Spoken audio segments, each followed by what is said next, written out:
peacemakers, Secretary of War Stanton and General Halleck. They decided to place their faith in Major General John Pope, who was summoned eastward from the campaigns along the Mississippi.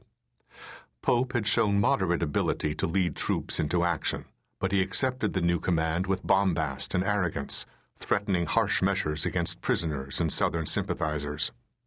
Pope's boasts made Union veterans uneasy, but played well in the Southern ranks. Lee grew to despise Pope, but realized that Pope's foolish bravado had done much to energize the spirit of the Confederate soldiers who would soon confront him in the field. The meeting came in late August 1862, on virtually the same ground where the Battle of Bull Run, Manassas, had been fought. Logically, the battle was called Second Bull Run, or Second Manassas. Though George McClellan still had command of nearly 90,000 troops in and around Washington, Lee's cavalry observed that McClellan was staying put. Thus, Pope's army confronted Lee with nearly equal numbers, close to 50,000 men on each side. As the battle unfolded, Pope faced Jackson first, and then Longstreet, and after a brutal two-day fight, Pope was overmatched, both by ability and by the fighting spirit of the men he faced. As had happened the year before, the battle, most commonly known as Second Manassas, was a Union disaster. Pope's army escaped northward, and Lincoln made the inevitable decision and quickly removed Pope from command. Lincoln had no choice but to turn once more to the most senior commander available to him. Once more, McClellan was put in charge. Enormous numbers of new Union recruits had been pouring into the capital, and, true to form, McClellan focused his attention on their training and organization. Lee, meanwhile, had been energized by his success at Second Manassas. Flush with victory, the Confederate troops were anxious to continue their campaign, believing, as did Jefferson Davis, that their success in the East could soon decide the war in their favor. Shortly after Second Manassas, Lee and Davis devised a complete change in Southern strategy to take full advantage of the momentum their victories had given their army.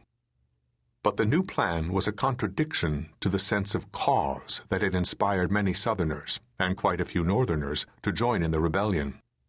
Instead of the morally respectful position of defending Southern homes from the evil of Northern invasion, the plan called for the Army of Northern Virginia to make an invasion of their own. Lee and Davis believed that the time had come to take the war into the North. Virginia in particular had been so bloodied that much of her essential farmland had been laid to waste. Thus, the Southern people and Lee's army had desperate need of an uninterrupted harvest season. The Confederacy also needed help from beyond its own borders. The British in particular had kept a sharp eye on Confederate fortunes. Britain relied heavily on trade with the South, particularly for cotton, and the northern blockade of southern seaports was a serious and costly annoyance. In Richmond, it was believed that the British simply needed some positive jolt to give them confidence in the Southern cause, so that they might actively join the war on the Southern side. At the very least, the British Navy might break the blockade that was having a devastating effect on the Southern economy. But the British would not enter the war without feeling confident of a Southern victory. It would be up to Lee to show them that the South could win. Lee proposed a march through the neutral state of Maryland, moving up to the west of South Mountain in the center of the state, so as to hide his army's movements. Lee anticipated one immediate benefit of such a strategy. As his army marched through Maryland, Lee predicted that they would be seen not as conquerors, but as friends, encouraging huge numbers of Marylanders to join Lee's increasingly ragged army. Bolstered by this new strength, Lee would have the option of marching north and east to threaten an attack on Harrisburg, Pennsylvania, or possibly Baltimore. For Lee's plan to work, the attacks did not necessarily have to be carried out. It was reasonable for Lee to believe that the presence of his army on northern soil might be sufficient in itself. It was entirely likely that the citizenry of the North would realize with horror that the bloody battlefields of the South could now become bloody battlefields closer to home, and that such a threat might cause so much alarm and panic that the U.S. Congress would be pressured to end the war.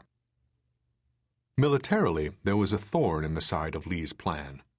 On September 4, 1862,